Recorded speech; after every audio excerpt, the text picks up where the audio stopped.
मुझे मराठी नहीं आती पर मैं मराठी सीखूंगा, मराठी सीखने का मैं प्रयास करूंगा, असं जर एखादा म्हणत असेल तर त्याला कोणी का त्रास देईल? उलट असं म्हणणाऱ्या व्यक्तीच्या पाठीवर कौतुकाची थाप देणारा पहिला हात हा एखाद्या मराठी माणसाचाच असेल.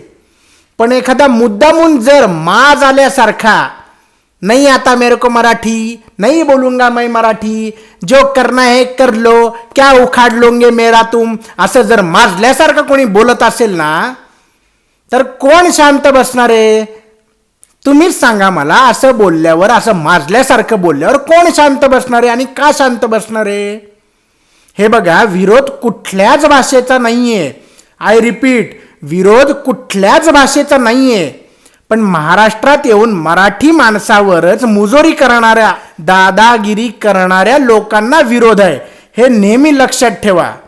अरे, आमच्या मराठी माणसांनी एवढी प्रेमळ माणसं अख्ख्या जगात शोधून सुद्धा सापडणार नाहीत. आम्ही मराठी माणसं नारळासारखे असतो, नारळासारखे.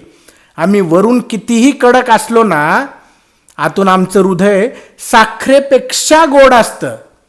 अरे, मऊ मेणाहून आम्ही विष्णुदास, पण कठीण वज्रासी भेदू आईसे, हे लक्षात ठेवा.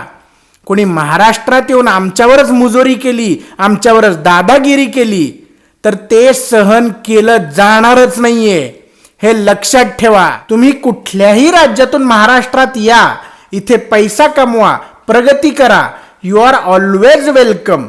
तुमच्यामुळं महाराष्ट्राची सुद्धा प्रगती होतीये, हे आम्ही डिनाय करतच नाहीये. पण इथे येऊन आमच्यावरच दादागिरी, आमच्यावरच माजुरडेपणा जर केलात तर पुढे काय होईल ह्याची कोणीच गॅरंटी घेणार नाही, हे लक्षात असू द्या.